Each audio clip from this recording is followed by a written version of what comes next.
ఉన్న బంగారాన్ని విడిపించి ఆ రోజు ఆన్లైన్ రేటుకే మేము కొంటాం. Sharma gold company. Hi hello welcome to Suman TV. నేను మీ రోషన్. నిజంగా ఆంధ్రప్రదేశ్ రాష్ట్ర రాజకీయాలని నిజంగా దేశం అంతా ఒక్కసారి అలా చూసే విధంగానే రిజల్ట్ కనిపిస్తున్నాయి.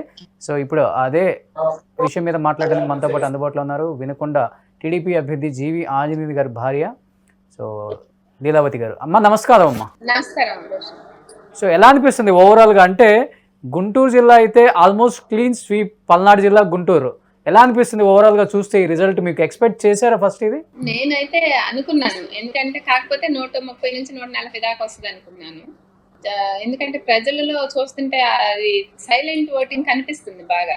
ఎందుకంటే వాళ్ళు చేసినటువంటి అరాచకాలు కావచ్చు, అంటే దుర్వినియోగం చేశారు. ఇచ్చిన పదవిని చాలా మంది దుర్వినియోగం చేశారు. దానివల్ల ప్రజల్లో బాగా అసంతృప్తి అయితే పెరిగిపోయింది.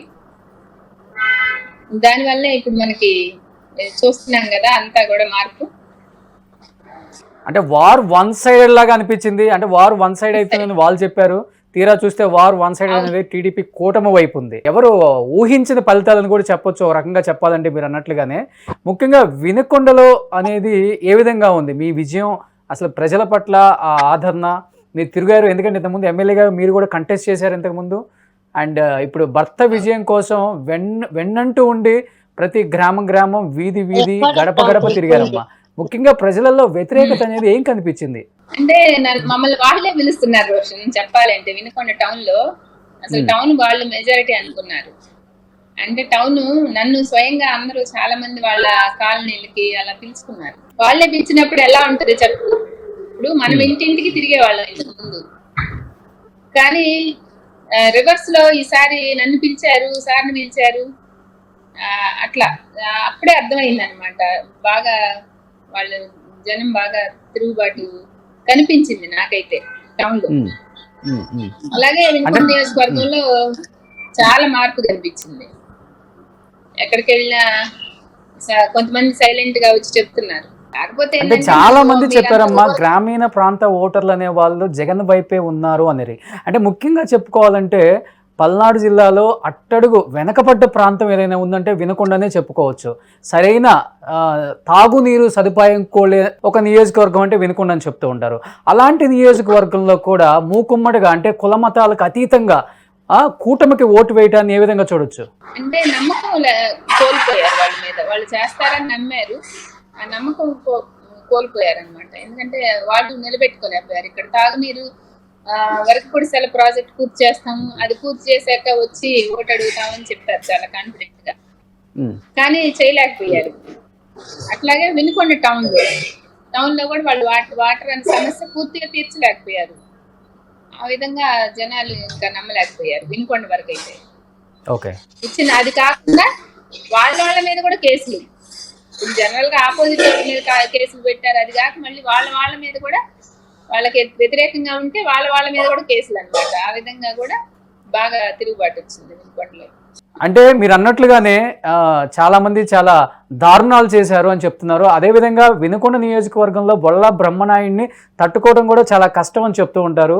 అండ్ ఏకవచనంతో, చాలా పదజాలంతో, దూకుడుతనంతో మిమ్మల్ని దూషించిన చాలా వీడియోలు కూడా చాలా మంది చూశారు కూడా. ఇదెక్కడి భాష బాబు అనేవాళ్ళు కూడా ఉన్నారు.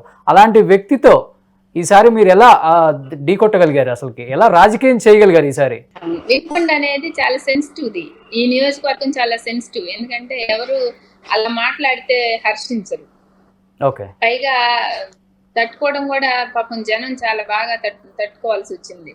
అసలు బయటికి ఎలక్షన్ అప్పుడే రావడానికి భయపడ్డారు జనం చాలా మంది. చాలా కులాల్లో కూడా పేరెత్తి చెప్పకూడదు, కానీ వాళ్ళు బయటకు వచ్చి మేము ప్రచారం గట్టిగా చేస్తాము అని చెప్పలేకపోయారు.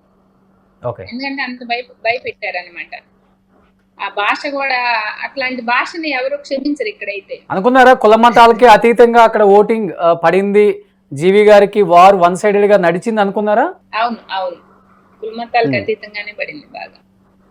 ఎప్పుడు వచ్చిందమ్మా కాన్ఫిడెంట్ మీకు? అంటే జనంలోకి వెళ్ళినప్పుడా, లేకపోతే ఓటింగ్ రోజు పోల్ అయ్యే రోజు మీకు అనిపించిందా వార్ వన్ సైడ్ అవుతుంది అనిపించిందా?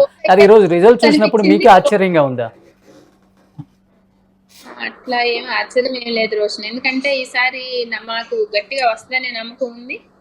మేము వెళ్ళినప్పుడు జనం అలాగే బ్రహ్మరథం పట్టారు. మొన్న పోలింగ్ రోజు కూడా మనకి వే ఆఫ్ బిహేవియర్ తెలిసిపోద్ది కదా జనాలది. అండ్ కూడా మన వంక నవ్వుతా చూడడం కావచ్చు, చెప్పడం కావచ్చు అక్కడక్కడ. ఓకే, ఓ అలాంటి సిగ్నల్స్ ఇచ్చేశారు. అట్లా చాలా బాగా చెప్పారు ఆ విధంగా. ఈరోజు చూస్తుంటే లీలావతి గారు 20,000 మినిమం, 50 నుంచి 70,000 మాక్సిమం అనేలా అయిపోయింది. ఈరోజు ఫస్ట్ బుచ్చయ్య చౌదరి గారు బోనీ కొట్టారు దాదాపు 61,000 ఓట్ల మెజారిటీతో. ఎలా అనిపిస్తుంది? ఎంత భారీ మెజారిటీ అనేది దేశ చరిత్రలోనే కనీ విని రీతిలో ఆంధ్రప్రదేశ్ లో జరిగింది ఈసారి. మనం అనుకుంటాము ప్రజలకి చాలా మంది ఇంకా ఇంకా అనుకుంటాం ఇప్పుడు బాగా మెచ్యూరిటీ పెరిగిందని మీకు అనిపిస్తుందా రోషన్ గారు? అంటే చాలా బాగా ఆలోచించారు జనం కూడా. అంటే మంచి చెడు బాగా వాళ్ళు ఆలోచించే నిర్ణయం తీసుకుని ప్రజలు బాగా మంచి తీర్పు ఇచ్చారు. అంటే ఇది చరిత్రలో ఈ తీర్పు గుర్తు పెట్టుకోవాలి మనం కూడా. ఇంతకు ముందు ఎప్పుడు కూడా ఇంత స్వీప్ అయితే లేదు కదా. ఎప్పుడు గత 100 years లో కూడా ఇలాంటి గెలుపు ఎవరికి ఉండదు. అవును, ఇదైతే చరిత్రలో నిలిచిపోయింది ఆ విధంగా. అవును, సువర్ణ అక్షరాలతో రాసుకోవచ్చు టీడీపీలో అయితే. రాసుకోవచ్చు ఈ గెలుపు అయితే. అంత బాగా ఇచ్చారు, తీర్పు ఇచ్చారు ప్రజలు బాగా. ఇక్కడ నుంచి దగ్గర పెట్టుకొని ఎవరైనా పని చేయాలి, పని చేస్తేనే అనేది ఇండైరెక్ట్ గా చక్కగా చెప్పారు ప్రజలు. సో అంటే మీరు కానీ జీవి ఆంజనేయులు గారు కానీ హ్యాపీగా ఉన్నారా, లేకపోతే ఇంకా ఎక్కువ మెజారిటీ మేము ఆశించాము వస్తుంది అనుకున్నారా ఏమన్నా? అనుకున్న మెజారిటీ అయితే వచ్చింది.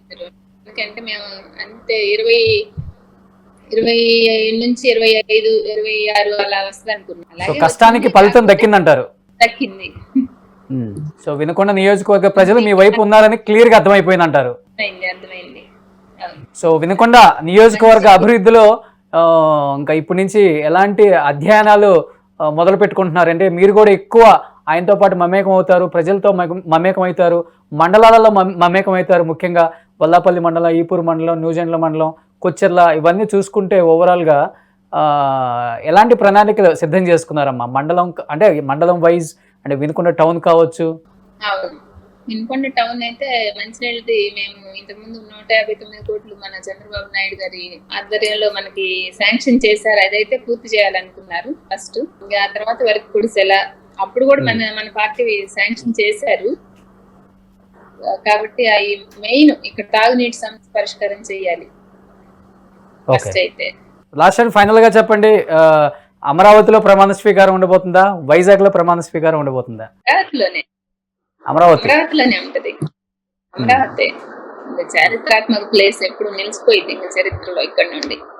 ఓకే, సో ఇంకొకటి లీలావతి గారు, ప్రతి ఒక్కళ్ళు అంటున్నారు పల్నాడు జిల్లాలోనే సీనియర్ నాయకుడు జీవి ఆంజనేయులు అనే ఒక వ్యక్తి ఇప్పటి వరకు కూడా ఇంత బ్లాక్ మార్క్ కూడా లేదు ఆయన మీద. ఈసారి మంత్రివర్గంలో క్యాబినెట్ లో తప్పనిసరిగా ఉంటారు అనే మాట గట్టిగా నడుస్తుంది. కాబట్టి మీరు ఎక్స్పెక్ట్ చేస్తున్నారా తప్పకుండా వస్తుంది, చంద్రబాబు నాయుడు గారు మమ్మల్ని ఎంకరేజ్ చేస్తారు, మా మండలం అంటే ముఖ్యంగా మా నియోజకవర్గం బాగుపడాలన్నా అండ్ పల్నాడు జిల్లా బాగుపడాలన్నా జీవి గారు మంత్రి అయితేనే బాగుంటుందనే మాటకి మీరు ఏకీభవిస్తున్నారా? లేకపోతే ఆంజనేయులు గారు ఒక అవినీతి మరక అంటున్నటువంటి వ్యక్తి, అటువంటి వ్యక్తికి ఇస్తే ఆ పదవికి అయితే వన్న తీసుకొస్తారు ఖచ్చితంగా. ఈ పల్నాడు అనేది అభివృద్ధి చెందింది. ఎందుకంటే మనం మీ అందరికి కూడా తెలుసు, మన వినుకొండ గాని మాచర్ల ఇవన్నీ కూడా చాలా పల్నాడు. కాబట్టి ఖచ్చితంగా ఆంజనేయులు గారు అవినీతి చేయనటువంటి వ్యక్తి. ఖచ్చితంగా మాట ఇస్తే వెనక్కి తీసుకోరు, మాట ఇస్తే తప్పనటువంటి వ్యక్తి. వాటికి ఖచ్చితంగా చంద్రబాబు గారు అండదండి అనుకుంటున్నాను నేనైతే. చూడాలి. అమ్మ లాస్ట్ అండ్ ఫైనల్ గా చెప్పండి, లోకేష్ గారు ప్రతిసారి ప్రస్తావిస్తున్నారు రెడ్ బుక్ లో ప్రతి పేరుతో సహా రాసుకున్నాను అని. అలా బ్రహ్మనాయుడు గారు అరాచకాలు ఎక్కువ అంటున్నారు కాబట్టి మీరు కూడా ఒక రెడ్ బుక్ ఏమైనా మెయింటైన్ చేశారా? ఆయన అరాచకాలను ఎలా అరికట్టాలి వచ్చిన తర్వాత మళ్ళీ ఏమైనా బుక్ మెయింటైన్ చేశారా మీరు కూడా? అంటే ఆల్రెడీ అందరైతే నోట్ చేసి పెట్టారు కానీ అంటే అది మనమైతే లీగల్ గానే వెళ్ళిపోతాం ఖచ్చితంగా. ఎందుకంటే వాళ్ళు ఇక్కడ ఎన్నో స్థలాలు ఆక్రమించారు, పొలాలు ఆక్రమించారు. ఇవన్నీ కూడా ప్రజల ఆస్తులండి, ఇవి ప్రభుత్వం ఆస్తి. ఓకే, సో వడ్డీతో సహా చెల్లిస్తాం అంటున్నారు. అంటే చెల్లించడం అని కాదు, న్యాయంగా ఎవరికి చెందాలో అవి చెందేటట్టు చేయడంలో తప్పులేదు కదా. అవును. So anyhow once again congratulations Leelavathi గారు, మంచి జోష్ మీద ఉన్నారు, మీ క్యాడర్ అంతా కూడా చాలా బిజీగా ఉన్నారు. బట్ జీవి గారు అందుబాటులో లేకపోయేసరికి మీరు వచ్చి మీ కార్యకర్తలకి ఒక న్యూస్ని షేర్ చేసుకోవాలి కాబట్టి మీ నియోజకవర్గానికి సంబంధించి మీరు వచ్చి చెప్పడం నిజంగా చాలా హ్యాపీగా ఉందండి. ఎనీహా వన్స్ అగైన్ కంగ్రాచులేషన్స్ అండి. Thank you Roshan. Thank you so much Leelavathi గారు. సుమన్ టీవీలో మీ పర్సనల్ అండ్ బిజినెస్ ప్రమోషన్స్ కోసం కింది నెంబర్కి కాంటాక్ట్ చేయండి.